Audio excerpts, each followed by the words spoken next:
Students, welcome to scholars public school Jaora.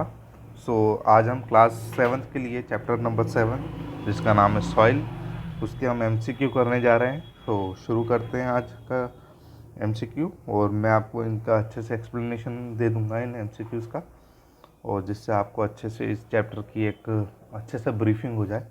तो शुरू करते हैं आज का लेक्चर।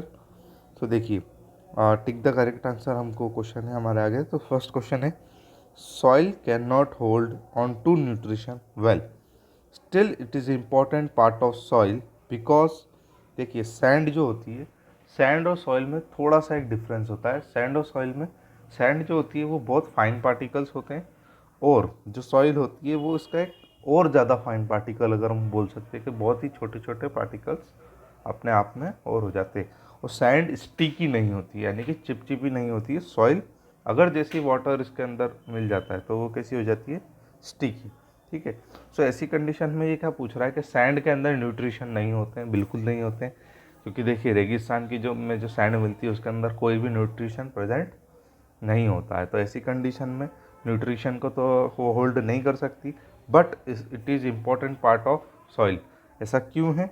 तो हमारे पास 4 ऑप्शन है। Can hold water well, provides drainage, is good for vegetation and it is to stick to soil together। तो पहली बात, जो ये ऑप्शन नंबर 4 है ये तो कट जाता है। क्यों? क्योंकि सैंड के अंदर स्टिकीनेस तो है ही नहीं। वो हमारा 4th वाला जो ऑप्शन है उसको हम रिमूव कर सकते हैं। वेजिटेशन, अगर हम सैंड के ऊपर है तो अगर वो सॉइल होल्ड कर ही नहीं सकती न्यूट्रिशन, तो वेजिटेशन उस पर पॉसिबल ही नहीं है। तो ये सेकंड वाला ऑप्शन भी हमारा चला गया। इसके अलावा हम बात करें ड्रेनेज, तो ड्रेनेज प्रोवाइड कर सकता है, बट वाटर को तो होल्ड करना है ना हमको। तो ऐसी कंडीशन में थर्ड ऑप्शन भी हमारा रिमूव होता है। एक ही ऑप्शन हमें ये याद रखिएगा कि सैंड क्या कर पाएगी, अपने अंदर वाटर को अच्छे से होल्ड कर पाएगी। ठीक है। तो ये पहला आंसर हमारा क्या हो जाएगा, इसको हम अच्छे से एक अलग रंग से टिक कर लेते हैं।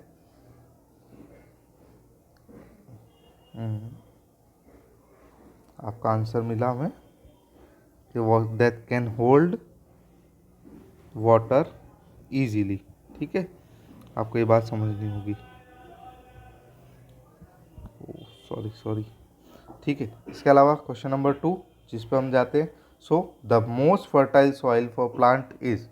अब प्लांट के लिए सबसे फर्टाइल सॉइल कौन सी होती है? क्या सैंडी होती है, क्या लूमी होती है, क्या क्लेई होती है, या सिल्टी होती है? हमें याद रखना पड़ेगा लूमी सॉइल ही प्लांट के लिए सबसे अच्छी फर्टाइल सॉइल हो सकती है। ठीक है। सैंडी सॉइल इतनी होती नहीं, क्योंकि इसकी वाटर होल्डिंग कैपेसिटी कम होती है। सिल्टी सॉइल की वाटर होल्डिंग कैपेसिटी बहुत ज़्यादा होती है। ऐसी कंडीशन में प्लांट ब्रीथ नहीं कर पाता। क्लेई सॉइल उसको अच्छे से न्यूट्रिशन नहीं पहुंचा सकती, बट लूमी सॉइल जो कि हम नदियों के आसपास देखते हैं, ऐसी कंडीशन में इसे हम इम्पोर्टेंट मानेंगे। ठीक है। Which of the following is a good method to prevent soil erosion? Soil erosion हमने पढ़ा था कि जो हमारे आसपास मिट्टी का कटाव हो जाता है नदी के आसपास, ऐसी चीज़ को रोकने के लिए हम क्या करेंगे? देखिए 4 ऑप्शन है हमारे पास। Keeping plastic cups on the bank of river और लेक, क्या हम प्लास्टिक के कप डाल के ऐसा कर सकते हैं? बिल्कुल नहीं। ठीक है। Embanking the river shores with mud, ये हमें सोचना पड़ेगा इसके बारे में। ब्रिज बना देंगे तो इसका तो कोई रिलेशन है ही नहीं। या फिर अर्दन पॉट हम यूज़ करने लग जाएंगे, मिट्टी का बर्तन हम यूज़ करने लग जाएंगे, इससे क्या कुछ होगा? नहीं होगा। Only on embankment the river shores with the mud, तो हम क्या करेंगे, सिंपली एम्बैकमेंट करेंगे, यानी कि दोनों तरफ जो हमारी रिवर है उसके बैंक यानी क्या होता है, किनारा है ना। तो वहाँ पर हम क्या कर देंगे, उसको हम इस तरीके से उसको बनाएंगे कि मिट्टी के कटाव ना हो पाए।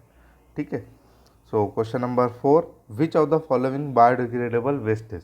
बायोडिग्रेडेबल यानी कि जो अपने आप में ख़त्म हो सकते हैं। देखिए पेस्टिसाइड्स हमारे लिए हार्मफुल हो सकते हैं, इंसेक्टिसाइड्स भी हार्मफुल हो सकते हैं, केमिकल फर्टिलाइजर्स तो नाम से ही पता लग रहा है, बट बायो फर्टिलाइजर्स होते हैं ये हमारे लिए इतने हार्मफुल नहीं होते, इसलिए ये बायोडिग्रेडेबल वेस्ट है।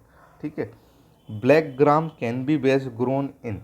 अब ब्लैक ग्राम क्या होता है, सबसे पहले बात हमें ये समझना पड़ेगा। तो ब्लैक ग्राम होता है काला चना। अब ये सबसे अच्छा किस सॉइल में उगेगा? तो क्लेई सॉइल में उगेगा? नहीं, पॉसिबल ही नहीं है। लूमी सॉइल में? तो सोचना पड़ेगा। Clayey soil with a loamy soil, ये इसका अभी हम आंसर नहीं दे सकते। वेल ड्रेन्ड लूमी और सैंडी सॉइल, सो देखिए अगर हम देखें क्लेई सॉइल के अंदर तो पॉसिबल नहीं है। सो फर्स्ट और थर्ड हमारा ऑप्शन बिल्कुल हट जाता है। और अगर हम देखें फोर्थ, तो वेल ड्रेन्ड लूमी सॉइल, सो ये कैसा हो जाएगा, ये पॉसिबल है इसमें हो पाए। सो इसका आंसर क्या हो सकता है, लूमी सॉइल। ठीक है, ओनली लूमी सॉइल में ही ब्लैक ग्राम उगता है, ये बात ध्यान रखनी है हमको। ठीक है, सो आज के लिए हम लोग इसे यहीं विराम देते हैं। कल से हम एक नया चैप्टर पढ़ेंगे। So thank you so much, God bless you all. मैं इनके आपको आंसर टिक करके दे देता हूँ जिससे आप लोगों को आसानी हो पढ़ने में।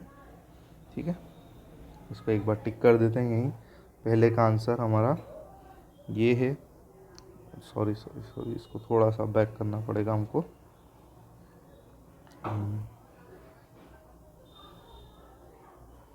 पहले का आंसर ये है आपका, दूसरे का आंसर ये, तीसरे का आंसर ये है आपका बी, चौथे का आंसर डी है और पांचवे का आंसर बी है।